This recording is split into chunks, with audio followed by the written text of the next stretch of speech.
All right. Are y'all ready to start? Yeah, let's do this. Cool. I'm so psyched. I'm so pumped. I'm Yes, ready. that's that is evident. Can you not see the energy? Ugh. Ready, set, go. Welcome. Welcome, Shifties. Shift hit the fan. Sure did. And this episode, we're gonna make yawning great again. There you go. Yes, just in case someone needs to yawn. Or I sleep. I just thought of our shift hit the fan, the little image that we have of the two little creatures looking up at the fan and just looking at it in wonder. The little dragon one, the one that was AI generated. Yeah, Hmm. That was really cute. it was cute. Mm, It is cute. yeah. I wonder what's gonna happen today. I We don't know shall where I see. put that little image. And Yes, super you cute. get to be the dragon today, looking up at the fan, I get to be the dragon every day. I get to especially be today. both dragons. A double dragon here. Double dragon with double dragon upgrades. Yes. And that's what I have to rest for so that it can all integrate. Integration. Come on, let's Da, integrate. da, We'll da. have a good time.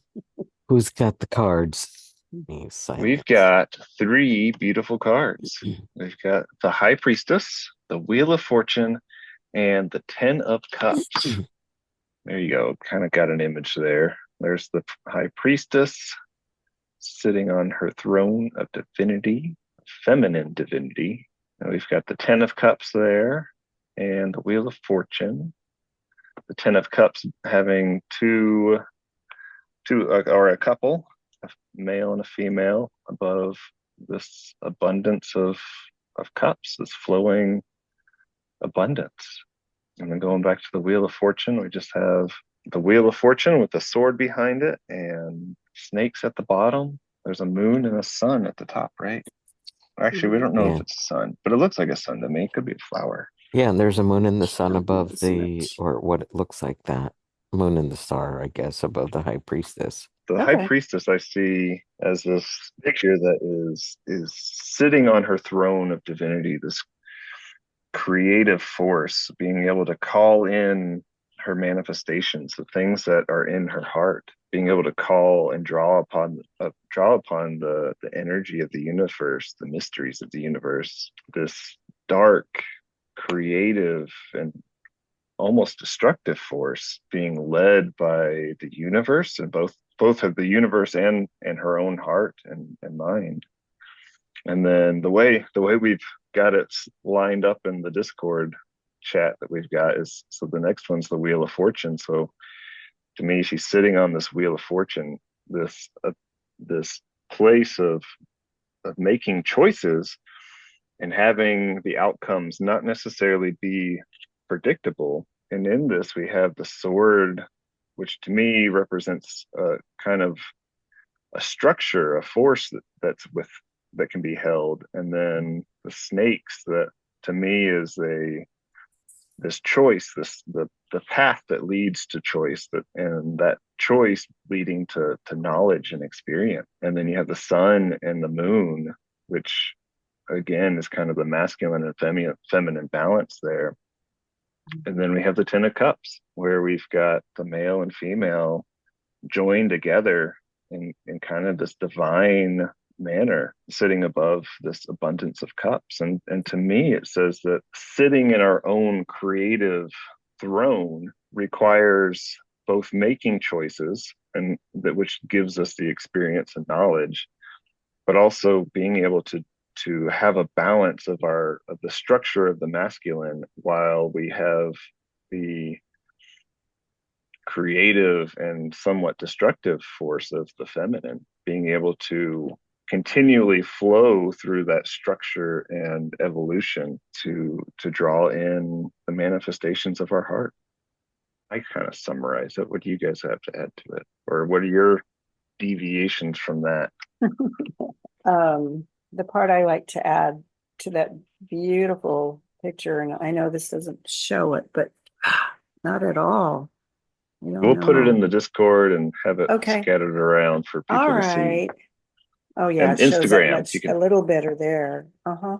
But there's yeah, you do want to go look at it because there's so many gorgeous like depth and design and just really fully honoring who she is. And you didn't mention her painted face, but it's a white face and the eyes are blackened out. But to me, that too represents the connection to being here in this realm while accessing all the power of the, you called it the mystical. And that's actual the representation. It's just like so much mystical representations on here that make it so beautiful. And then what I also see is the realism that comes forth from her, even the carpet in front of her that says her title, a high priestess. There's more clarity there. There's the pomegranate, and it's like maybe she's at the veil, maybe she's at the veil that's so sheer, and there's clarity on this side that she partakes in this realm and also brings the mystical to the mystery of life. And that's where I want to leave that. I like the way that it's lined up in the Discord chat too, and I love that you pointed out her face in this first one. So the way that I saw it when I initially looking at the high priestess, and then you look at her mat there, and then that you know it's like the Yes. mat coming out, and then we get to see a different version of how that takes shape, Mhm. and then this also connects to the lovers, what's underneath it all. And for me, this has got the sun and the moon, so the moon is connected up above, and then the sun is connected to what's below this card. What I saw was with the high priestess, it's sort of that just the imagery, everything, it's just lighting up what's in the shadows and how and this is after listening to you both, what's been made more clear is that the things that me making friends with monsters, my pursuit of what's in the shadows, and no matter how painful it is, I'm going to be with it. I'm going to hold it. I'm going to send it love. I'm going to be unconditional with it. So that's sort of how the image is showing up. It's like when you actually spend time in the shadows, in the moon, and what's hidden inside of that, it's actually really beautiful and powerful. And I love that her face, this is where this connected to the Ten of Cups for me, because you zoom into her, and I thought she looked like Morticia a little bit in that image. So it's just like Mhm. that's connecting the high priestess to the Ten of Cups. So it's the sun, the moon, and how it comes together in the Wheel of Yep. Fortune, the unknown, it's the choices. I love that it's got a sword in there, because it's almost like your thoughts are what is going to point to where the Wheel of Fortune goes. It's like your Mhm. thoughts are going to make whatever it is. If you're coming from the observer, the high priestess, your highest self, if you're taking into consideration the knowledge that's coming at you from both directions, the two snakes, and that I noticed right now are actually looking outwards. Initially, I had said that, you've got a snake for each ear, and if you don't have the discernment, you're just going to be reckless with the information. You're going to be reactive. You're going to be, I guess, I don't know, ignorant just keeps coming to mind, right? Okay. It's like you're not coming from a place of being grounded in yourself, which is what the Ten of Cups is showing. Is it's like an evolution of the lovers, because you've done the work to come from, because if you look at the lovers, they're each looking at each other's chest. Or what I said, I made that mean it's the heart. They're looking at each other's heart. So you're in love with the heart. They're holding hands. They've got all their cups perfectly stacked, but it's like it's elevated because they've got the wings. They've got this is the inner masculine, the union of the masculine and the feminine within. And so this is all just a picture of yourself, the self that is constantly working on themselves and knowing how to discern, knowing how to observe themselves from the position of the higher self, right? As well as that lower self, the self that's here on earth, embracing both. I think it's a really, really powerful combination of cards that we have that I see in there. And yeah, that's all I got for right now. I'm fading a little bit. Wow, wow, wow. That's awesome. Makes me definitely go back to the first one of the priestess, because you not only see the star and the sun and the moon above, but all behind her, it's the whole entire universe. Like, also, again, clearly depicted. And then here, it's nicely side by side, like you're saying, pointing to as a balance. And the balance that you described also with the snakes. I was saying, because there for me, snakes are transmutation, then it's like the 0 point. It's the neutrality of the two, which is from where you may want to discern and make your choices. Or let's say that is where we come to at our best. And remember, you also said this card, when you looked it up, meant trust. And I think that encompasses the trust that we have by being fully who we are for ourselves. So I love that. And then the 10 of Cups, I didn't see it. It's so interesting because I didn't see it as the balance of the two. I'm looking at it from partnership because I'm in a relationship long term, 50 plus years. And that's from where I was looking and from where you're describing, for it to represent both sides of us. I do love that as Mhm. well. Because once again, these cards, for me, he's represented not just the masculine, but it includes feminine elements. Like, he has a presence that includes his feminine too. And I don't know that we often come across that. And I am speaking because of my age and how generations are showing up differently for me now. Mhm. So when I look at them as a partnership, yes, it's angelic because of the wings, but they're absolutely relying on each other. Not maybe relying, maybe stretching, but there's support for one another. Let's say strength within that partnership. And the bounty of that is those cups.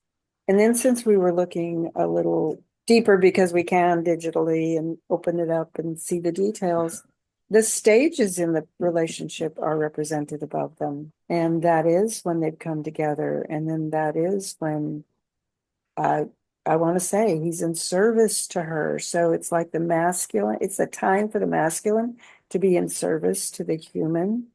Again, within us too, within men and within women. And then they have the rebirth of the new one.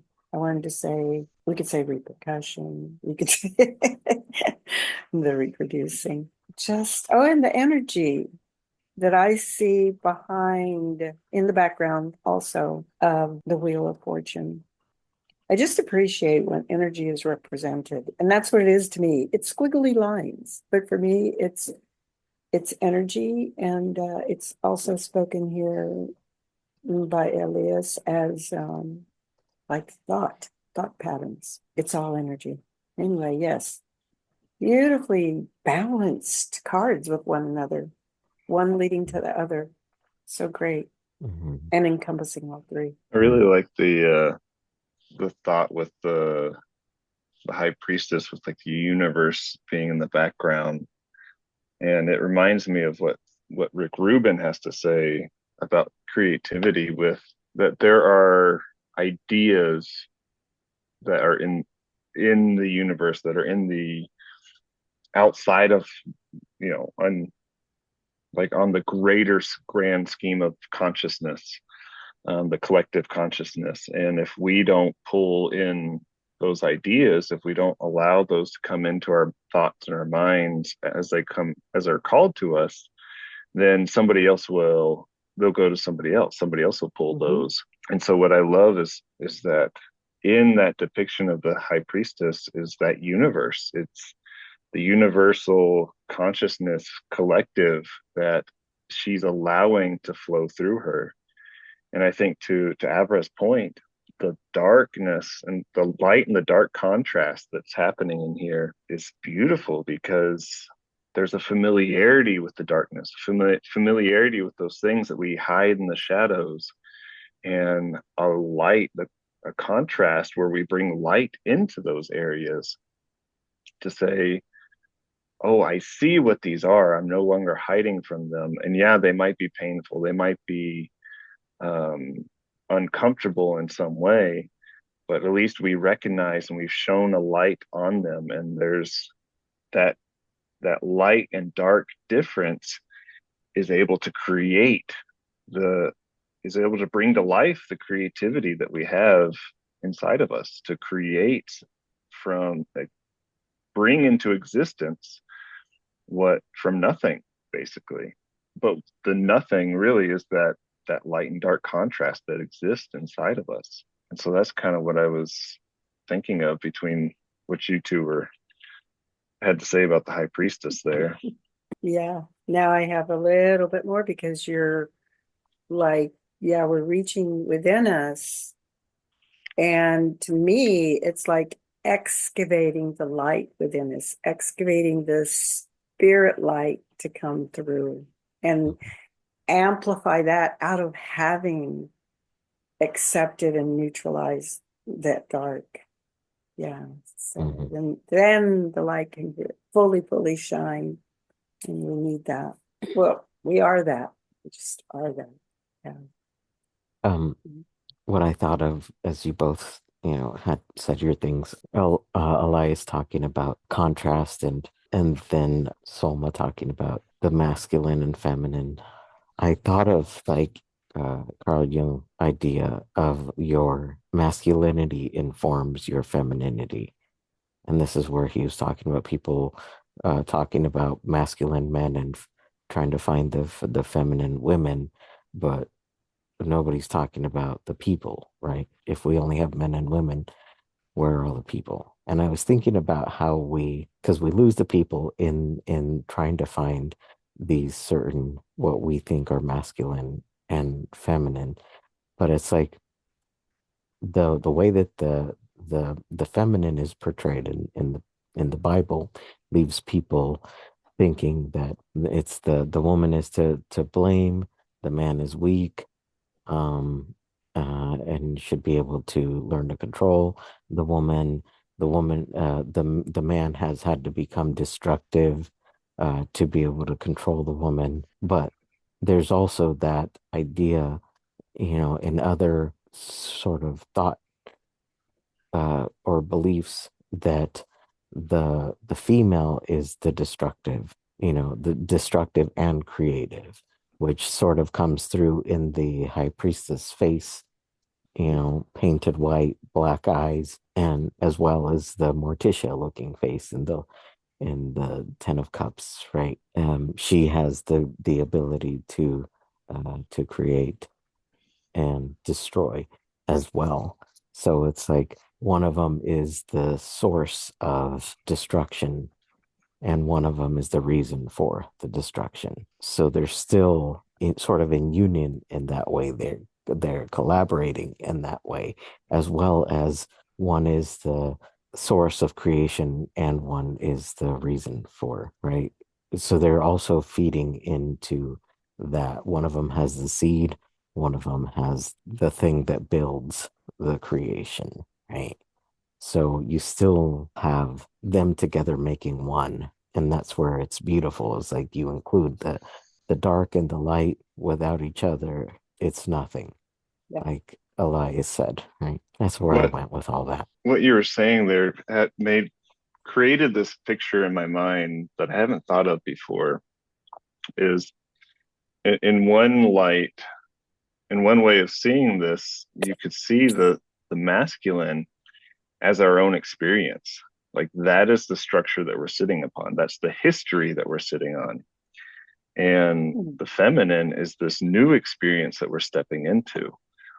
And the way that I see, I love the snakes. The way that I see the snakes with the Garden of Eden, pulling it back to the Garden of Eden, the serpent who is tempting the feminine, or the tempting Eve to partake of the fruit of the knowledge of good and evil. From the point that they're standing in, they are in the Garden of Eden. That is their experience. Everything is perfect, everything's structured just the way they need to have it. And Adam is dedicated to staying in that realm, to following, to not partaking of the Garden of Good and Evil, or the not partaking of the fruit of the knowledge of good and evil.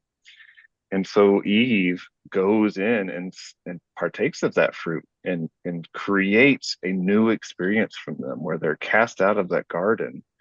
And so in that, they're she's destroying the past experience, destroying the history that they've had, or the continuation of that history, the continuation of the pattern, and creating a new experience, creating a new realm, this place that has more suffering, more unknowns. And you talked about the snakes being transmutation, and that's kind of what I'm seeing it as, is these little voices, or these this way of saying, hey, there are more options past what you've already experienced.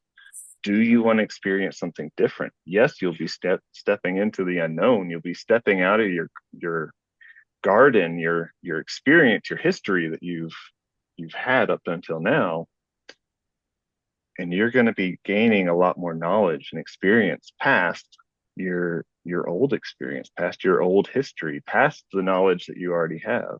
And so that snake is kind of the path, the way of making choice, making something, a choice that might be different than what we've made, than choices we've made in the past. So yeah, that was kind of the picture I got from that, is the masculine being the history, the experience, and the feminine being a choice. The result of discernment, I think. And what I was saying with the snake, it's like with every single thought, are you going to discern whether, this is good for me or bad for me, where it's coming from, which part of me is saying this? Because whatever it is that I'm thinking, if I dwell in it, if I don't have discernment, that thing is going to be what becomes made manifest. And you can slice it and shape it and do whatever. You have the sword, you have the thought. That's what's going to shape. That's where you are, the shift shaper, right? With you have the one sword. You don't need more than that, especially when you have discernment, because yeah, you can cut up whatever it was that was that was given to you, the narrative that was, because we all come in with a narrative already pre-existing for us. It's all written into our cells, our makeup. We get to decide and determine what we continue to perpetuate or put out into the future and make manifest. I love that. Here's a further thought on that too, is that discernment might be something that's past the good and the evil. We might think that this discernment is, oh, that's bad for me, or that's good for me. But what if discernment is questioning our reaction to say that's good or bad? And I think that's something that I've gotten into with stick work, is when I'm going through that pain or that suffering, and I'm saying, oh, I want to avoid this pain, I want to avoid the suffering, it's that would be me holding on to my past experience and saying, I don't want to, I want to keep the protection that I've had against experience something new. What if that's not really a bad thing? What if I can question the pain and suffering and discomfort and say, oh, it's just sensation, it's just an experience that I'm having right now? And then can that open our eyes up to see more past just avoiding the bad and or the uncomfortable and only trying to experience the good? Not to say that we're not going to make a choice to say, yeah, I prefer this over that. We still have to make choices, but perhaps that discernment is questioning good versus evil. Mhm.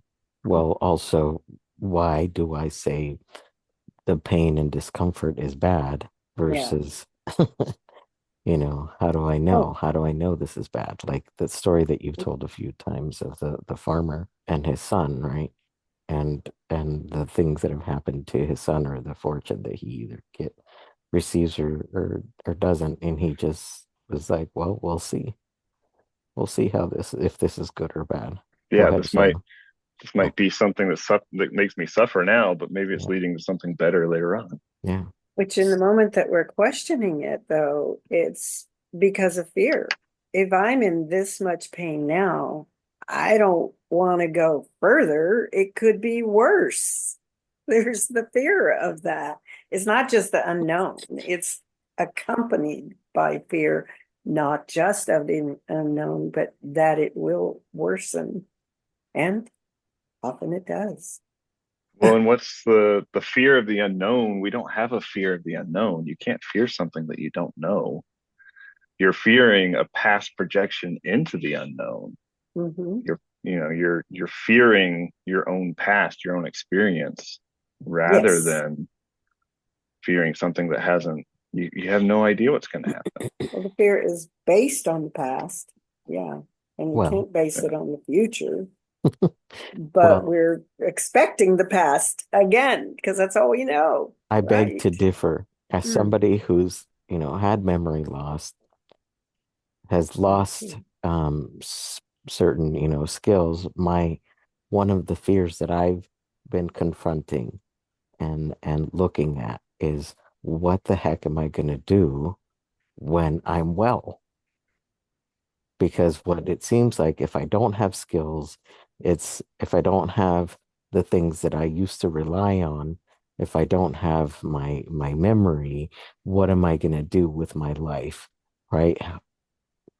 Who's going to take me with this long gap of nothing? What am I going to create? What skills do I even have? I don't have the same skills that I used to have. And even now, I mean, and this is, I know it's like there's no excitement of going into a future because there's no certainty. Can I rely on a brain that's only half there, right? I used to think it would be great to have a blank slate, to be an empty canvas, until I had memory loss, and I was like, oh, this is not as fun as I thought it would be. Um, this is this is not. I do not recommend. 0 out of 5 stars.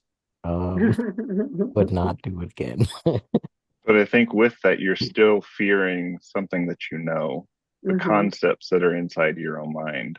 If you didn't know that you don't have skills, or you didn't know that you don't have a certain layout, then there'd be nothing to fear. You just step into it and experience something new. And there can be excitement in the unknown because that's where discovery and exploration come in. And there's an eagerness out of what else? Like I'm done with this, or I'm, you know, like my word recently is I've been tolerating this and not knowing where to go with it. And so just being with that, which is the other part about the future, that it can be unknown, Oh, and it's going to rhyme, but we can be willing to be shown.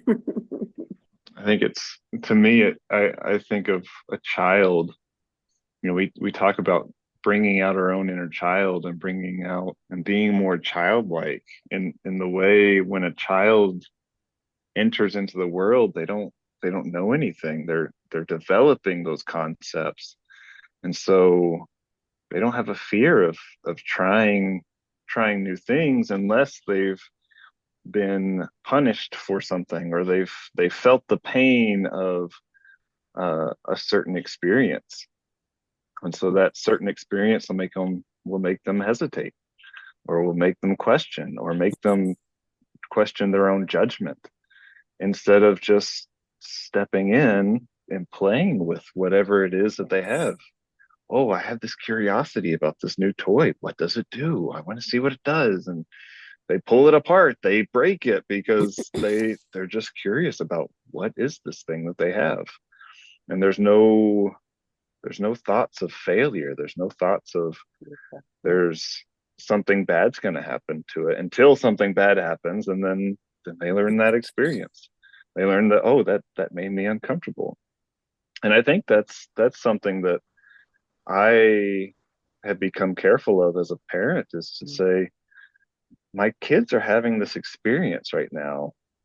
Can I help them bring awareness, rather than help them then say this is bad and punish them? I don't want to be the consequence for them. Yeah. I want them to learn, what is it like to feel these things, to say these things, to act in this different way. And they do that anyways. They know that if they push my buttons, they get attention, and maybe that's the negative attention in some way, but hey, they got my attention. They wanted that interaction.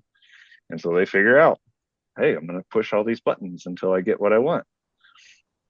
Mhm. And I think in the same way, if we can step into that and let go of our past concepts, the past Yes. experience and history, or really it's just the past concepts, the past structure that we've created around our experiences in history. If we can let go of that and just step in with a space of curiosity, what can I do? What abilities do I have in this moment? Not what am I limited by? And Mm-mm. this is actually something that came up in some of the design stuff that I have in my job. They were talking about writing requirements for new projects. And they said this guy said that if you start out with your constraints, you're going to be stifled and you'll never get anywhere with your design. But if you can start out with, what do you want? What is it that you want to create? Like, what is your hopes and aspirations? If you can start out with that and then start forming these ideas and the design around those, around the desires, and then the constraints will just say, oh, well, that's not possible and this isn't possible. Yeah. But then you haven't limited yourself by the constraints. You've broadened your imagination out. What is it that I can experience? What is it that I can bring into existence? What's the possibilities? Where does my imagination take me? And then you figure out your limits along the way. They'll show up. But what else? What else is possible? Yeah. I keep thinking about, sure, that's a great example for a kid who doesn't have any responsibilities to maintain a family, right? What happens to the kids who do have that pressure, who are the ones that have to go out and make the money? Thinking of kids in Mexico, or the kids in that are being oppressed all over the world right now, who do have that, have either they've lost their parents, or their parents are disabled in some capacity, and they're the ones that have to take care of it. You don't have that same curiosity and wonder. That kid goes to work and has the weight of the world, and they grow up to be somebody, usually not somebody who's very successful, but somebody who's living paycheck to paycheck, like my dad was, right? Who was put to work at a very young age. And that's the stuff that I'm carrying with me. So it's not just my stuff. I don't have that. He didn't have the child like wonder. He would get beat and stuff like that, right? So it's learning how to restore that from from getting trying to reconcile the two children within the one that got beat down, the one that you're carrying that you've inherited, and then learning how to have the inner child that wasn't beat down teach the other kid how to play, right? So there's a lot of healing that needs to be done. It's not always so easy unless you didn't go through those experiences, right? I just kept playing over. I've been thinking a lot about my dad lately and how why he is the way that he is and how much I would have loved to just observe that kid. And the stories that he tells, I just love. We've always loved hearing his stories because of how wild they are and how just like to experience a kid that he used to just like make his own slingshots and he was such a great shot. He would be able to break a flying bird's wing if he wanted to keep it. This is how good of a shot he was. Just to know him at that's what I want to like get more into the thinking of the child, and especially a child like my dad, because I know that's what's in here. That's the weight that I'm carrying. It's not just the fear of the unknown for myself, but how can I reconcile that with what I know, having even more a keener look into that. It's just bringing that even more discernment into what makes us how we are. I think last Yeah. last week I talked about how my insane reflexes, and now I know that I get them from my dad. It's I almost think like a there's remembering of who you are. Sorry, go ahead. I think that what you're pointing at is something that is it's a hard thing to grapple with when we start talking about manifestation and we start talking about abundance and Mhm. this life of freedom that we tend to try to portray or that we tend to project into the world or that we can often feel. One of my big things is that one of my big concepts that I've created for myself is that abundance is here. It's right now. It's the experience of life itself.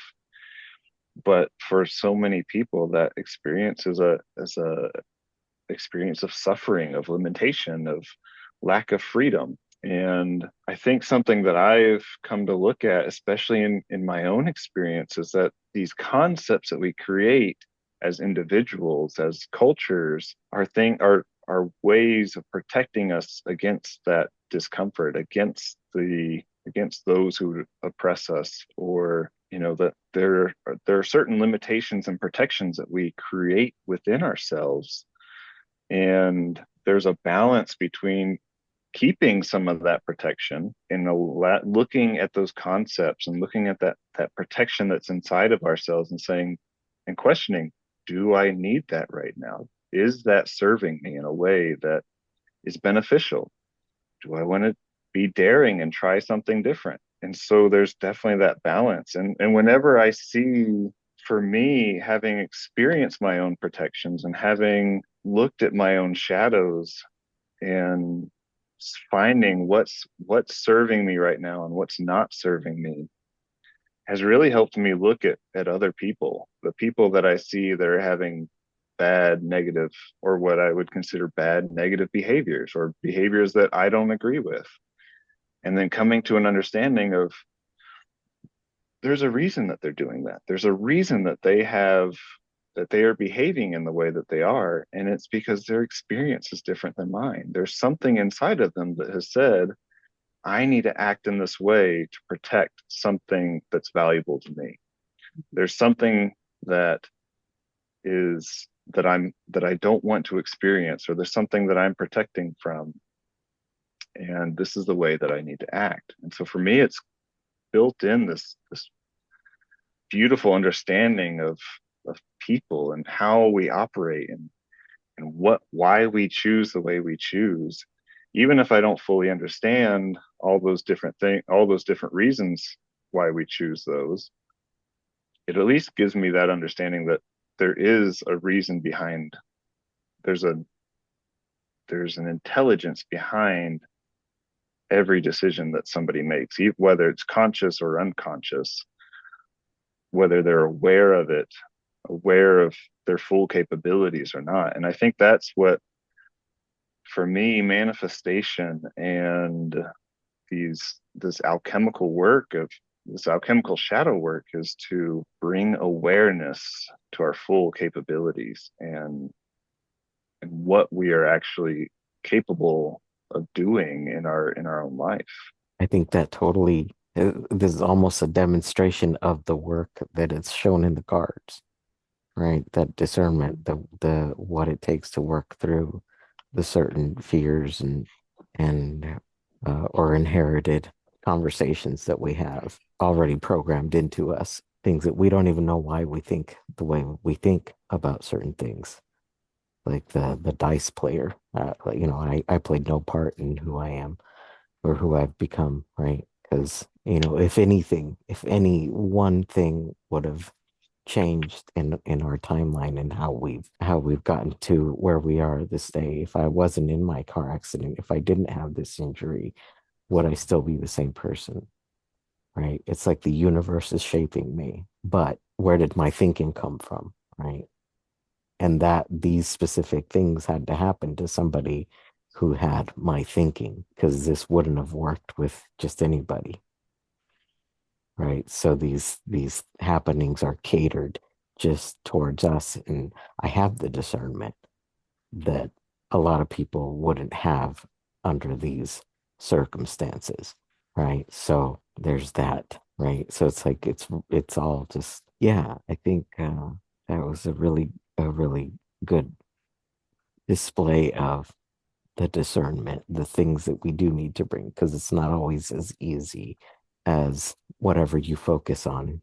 Like, be getting into that childlike wonder and all that. That, Mhm. sometimes it's work, sometimes it is looking into that, like what's hidden that's keeping me from bringing that childlike wonder to everything and to trusting in Mm, who I am and knowing myself. Because if I don't inspect, if I don't discern, if I don't observe, I don't know me. And I'm just ignoring all of this stuff. I'm just suppressing, I'm pushing it aside. I'm trying to get into possibility on top of all of this stuff that's never been looked at. And then, why does manifestation work for certain things, but not for the things that I really, really want, or for harder things? Why do I think there are harder things? Why? It's like mm. we have all the answers within. And I hear it's asking different questions. Why has never been a helpful one for me. So it's not clear enough. And I just wasn't a question asker. And I did begin to ask different questions. And out of increasing meditation. And so then that's different than just reflecting and pondering, because pondering in that joyful wonder, for me, that's manifestation. I mean, it'll be completely innocent. I'll wonder, oh, I wonder about this and that. Next day, there it is.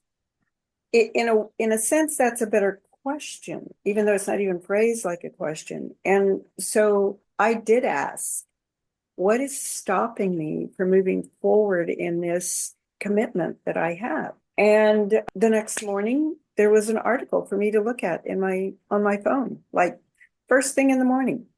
And that's happened multiple times. So it's asking the deeper questions that have more to do with the answers, like you were suggesting, coming from what you want. When you have the clarity of what you want, then those clearer questions come up. And when I would be wondering, not not, I wouldn't call that wondering. Well, I would be more in a worried state and not know it because I don't know myself as a worrier. And I would not even know that I was making myself wrong, had gotten into a pattern of making myself wrong, which is kind of like a first thing because I was brought up with so much criticism. And then meditation, transformation, coming along, not having that pattern anymore, practicing, following and magic and all of that. Mhm. And then life happens. Mhm. And then my reaction comes back like that. And I don't know it, catch it, I'm not aware of it, whatever. And those instances, like with happen the most with family. I Mhm. mean, to me, that's where the automatic comes up like that. My daughter just visited. We cleared up something great before she visited, but it doesn't take any little thing that she says for me to really go like react. And how do I not react?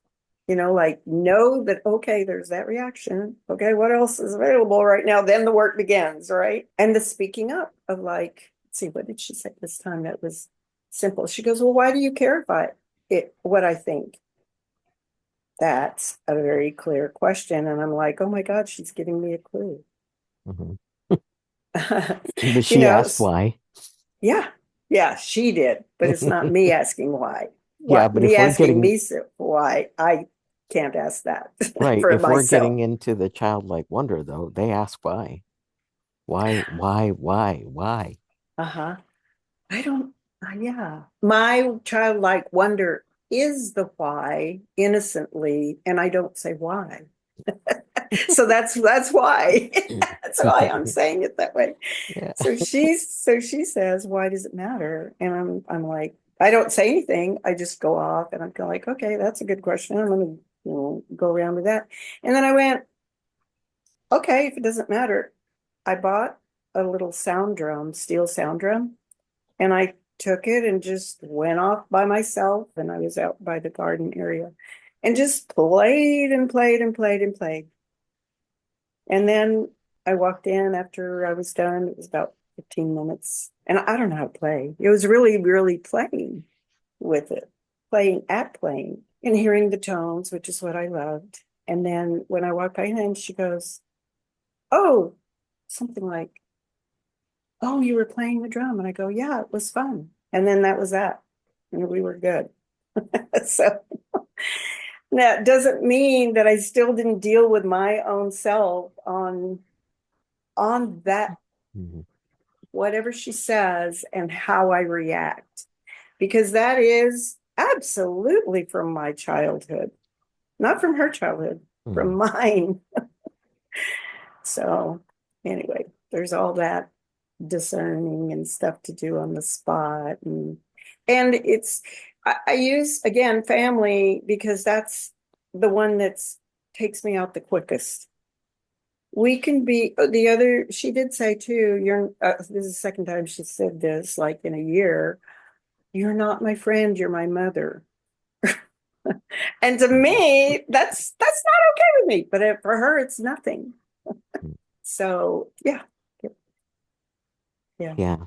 I thought of how for me it's I don't necessarily want to go from what I want, even though that's what I said. I'm looking at why does this trigger me? Looking at Yeah. what triggers me more so, because that's what I'm interested, because there's something hidden in that.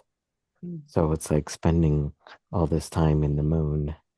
I kind of look like the moon right now, more than death. Yeah. So That's a death place, I would say. I mean, I've asked those questions a long time, and so that's at this point I'm asking what is hidden, mhm. and Yeah. yeah.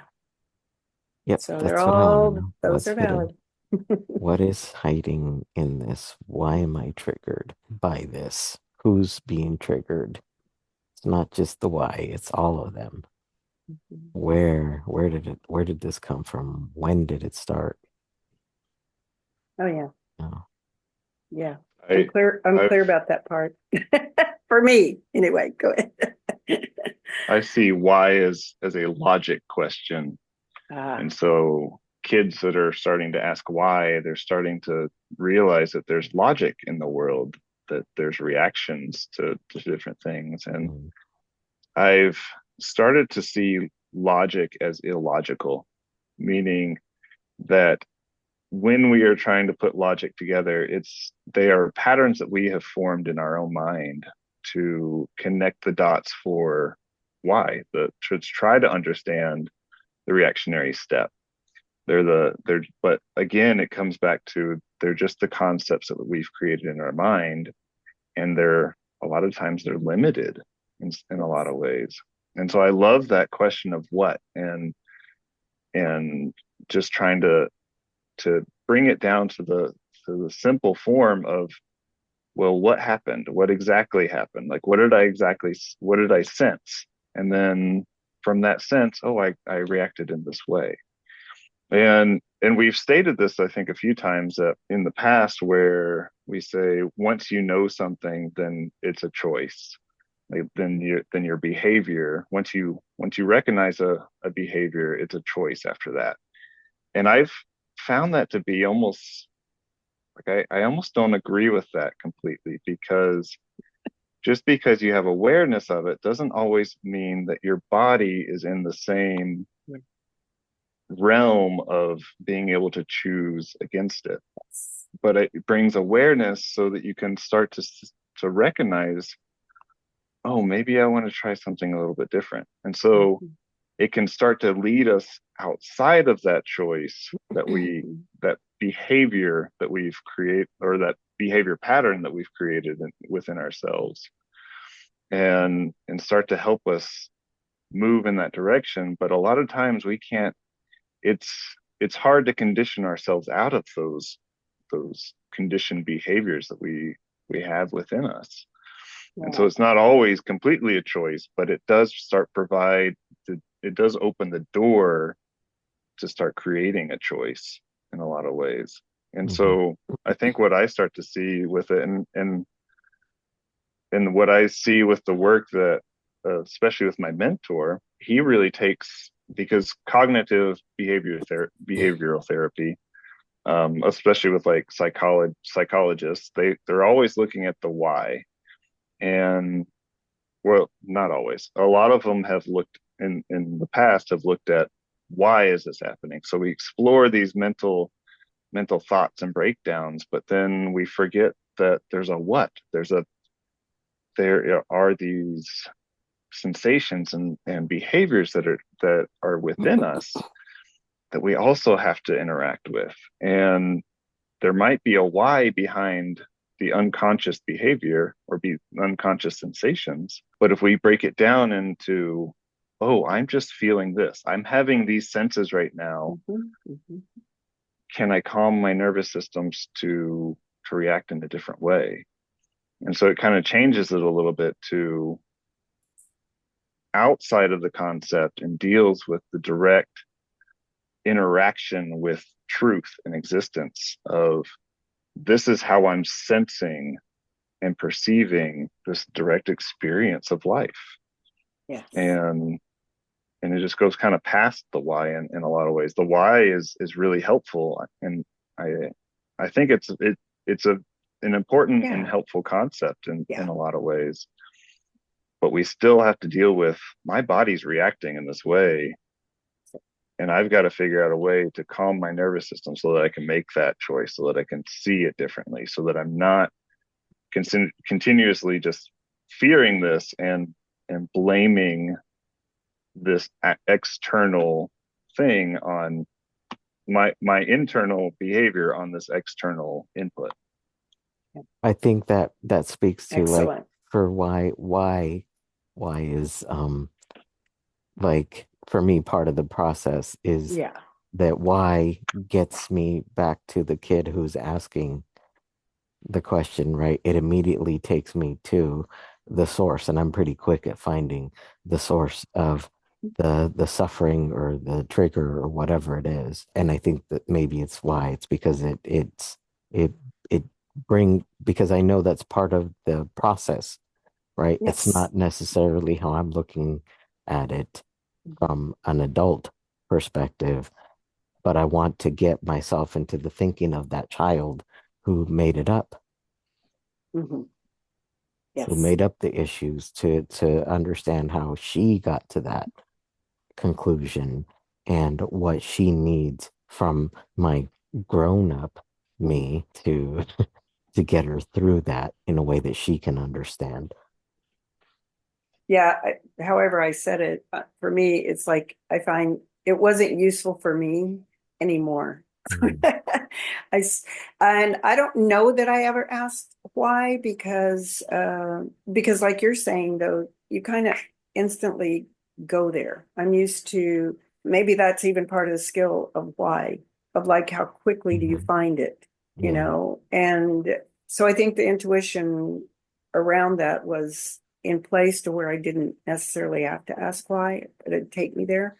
And then once there, though, let's say many years of just continuing to have reaction. My daughter's an example. It happened different ways. And it's also for me discerning that crying was a tool for me.